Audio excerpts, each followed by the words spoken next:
Humigop na naman ng maraming ulan, kaya masaya na naman yung ating lakatan, mga ka-agri. Salamat tayo sa Panginoon kasi umulan kagabi ng medyo may kalakasan.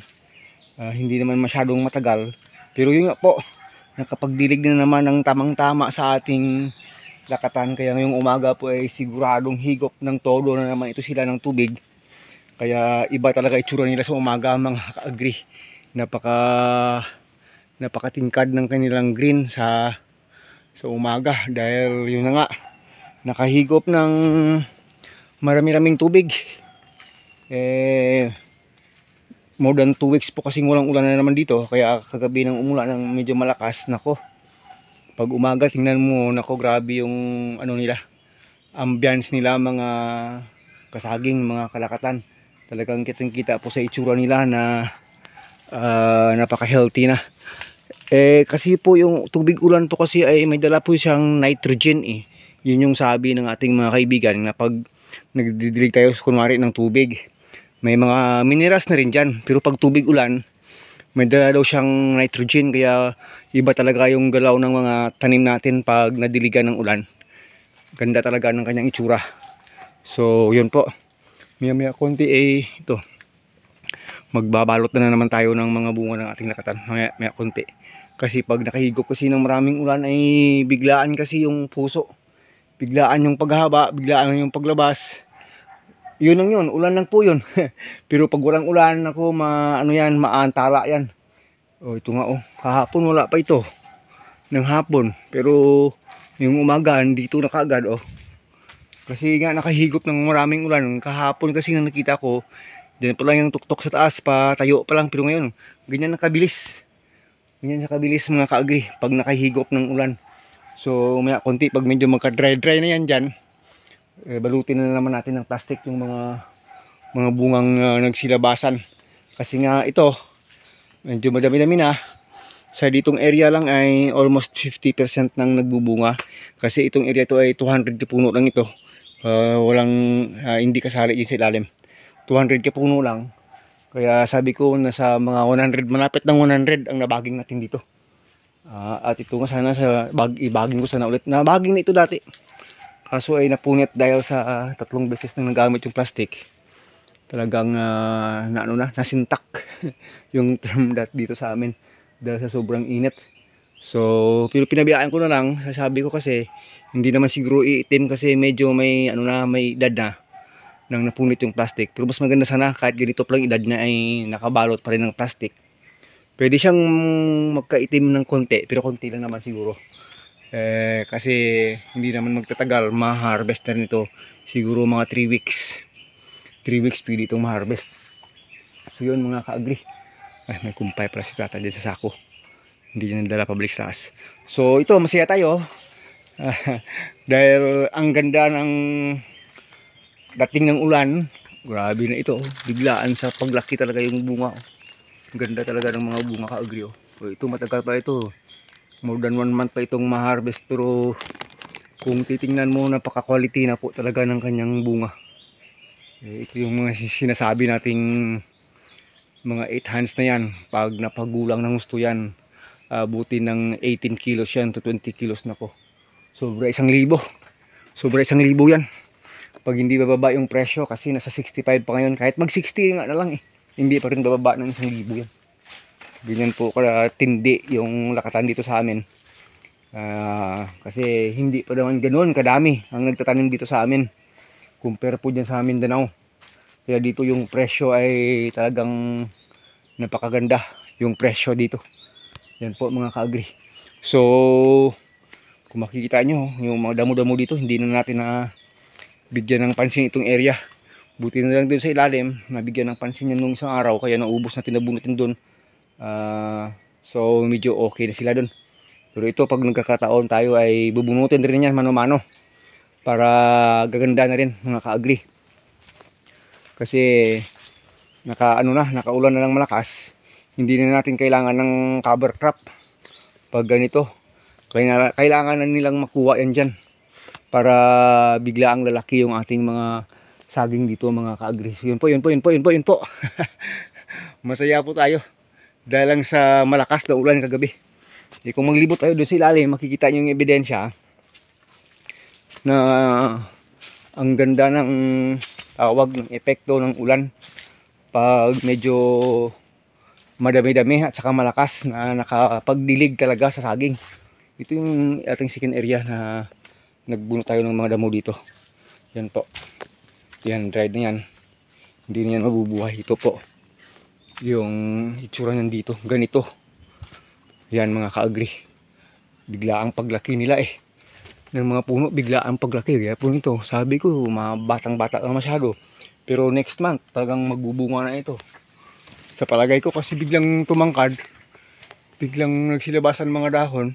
Kasi hanggang 13 leaf lang naman 13 leaf na matured. Pag nakalabas yung ika-13th leaf, lalabas na yung bunga sa susunod niyan mga kaagri. So yun po, ganda talaga yung tingnan pag patay yung damo. Ganyan yung itsura. Lalo na patay na yung damo, nabunot natin nung isang araw at saka nagkaroon ng malakas na ulan kagabi. Napakaganda po talaga ng epekto. Lalo na po sa gabi yung ulan. Pag sa gabi po yung ulan kasi walang stress talaga kasi walang sikat ng araw. Talagang grabe ang effect sa mga tanim. Ganda talaga ng effect sa mga tanim natin. Mga kaagri. Diyan sa ilalim, yung third area natin, hindi pa natin nabunot yung damo dyan. Sana mabigyan ng pansin na rin yan one of these days. Ang problema na natin talaga minsan time dahil sa palawak na ito, kung may hawak na sa tayong malaking pera, ano na natin sa tao yan pinatrabaho na natin sa tao yan kaso wala pakunti-kunti mano-mano, ano lang, sariling labor na lang muna. Pero hindi naman ganun kadami yung damo. Yan po mga kagri. So tawag doon, tolerable pa ito. Kahit nga ito hindi na makuha yung damo na yan hanggang magbunga, pwede kahit lumaki pa yan, tumaba. Hindi naman yan kakapal ng masyado kasi medyo ano na yung dahon sa taas. Tumatakip-takip na yung kanupi ng dahon sa taas. So pwede, pero hindi po natin ito pabayaan yan, talagang kukunin. Kasi hindi po ako nagandahan pag ganitong may mga damo-damo pang ganyan. Lalo na po pag rainy season.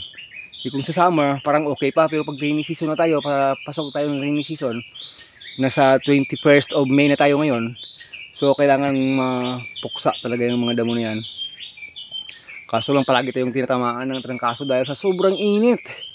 Sobrang init mga langga at tapos tatamaan ka na naman ng pakunting-kunting ulan. Nako. Currently nga sinisipon tayo dahil sa sobrang init kahapon.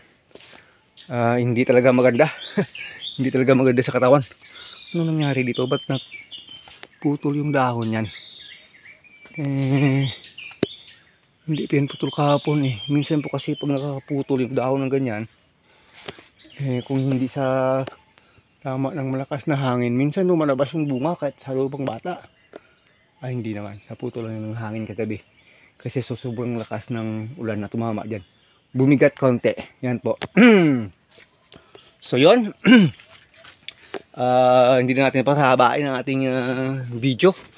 Nagsishare lang tayo sa inyo kung ano yung effect ng ulan sa ating lakatan mga kaagri. Tingnan nyo naman. Pag ganito yung itsura ng lakatan mo,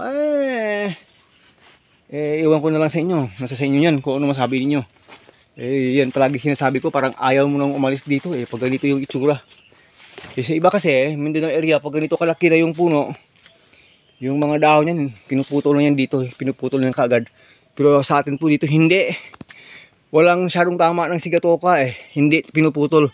Kasi pag ganito nakatangkad, mostly ay, pati ito ay pinukuha na yan. Yung sa taas na dahon na lang yung pinapaakyat nila. Sabi nila, para yung nutrients mapa-concentrate po sa bunga. Pero iba po yung panaliksik ko. Iba po yung dating sa akin. Habang mayroon po siyang healthy na dahon, pabayaan pag healthy ang dahon. Kasi tumutulong po siya kasi sa pagluluto ng kanyang pagkain via photosynthesis. Yun po. Pag healthy pa yung dahon, hindi pa naman all leaves, wag ikat. Ikat mo na lang pag talagang tinatamaan na ng maraming sigatoka. Syempre, kakalat yun. Syempre, part yun ng sanitation. Pero pag wala, hayaan na po. Kasi pag gano'n, style niya, stage niya, matangkad na marami pang dahon at lumabas yung bunga yan, sigurado po, Napakalaki ng bunga, napakahaba ng bunga, maraming buwig. At sigurado po, mabigat masyado yung bunga niya. Kasi nga, nakakatulong po yung mga dahon na yan. Kung Mindanao area to, malamang, puro sigatoka na ito. Yan po. Yan po yung mga dahon. No? Malamang sigatoka, siguro grabe na. Pero dito po hindi masyado. Yung in-spray lang natin. Minsan lang tayo nag-i-spray talaga ng ng wood vinegar natin dito. Napangpuksa ng fungus. Pero talagang po, limited lang po yung mga effect niyan dito sa amin. Kaya tingnan niyo tsura po. Ni minsan hindi naka-spray ng chemical insecticide or fungicide yan. Wala. Pero tingnan niyo yung itsura ng saging. Grabe yung itsura. So hanggang dito na lang. Maraming salamat. Thank you Lord sa ulan. Ayun po. Binabalik talaga natin sa Panginoon yung glory and praises dahil sa kanyang ginagawa sa ating buhay sa araw-araw. So yun po. Dahil sa mga dasal ninyo at dasal na rin natin, sinasagot ng Panginoon yung ating mga panalangin na mabigyan tayo ng magandang time sa pagsasaka, pag-agrikultura. Sana dire-diretso na ito. Maraming salamat po. Hanggang sa muli. Agritech Mix TV. Masaya lang tayo dahil sa malakas na ulan kagabi mga langga. This one soon.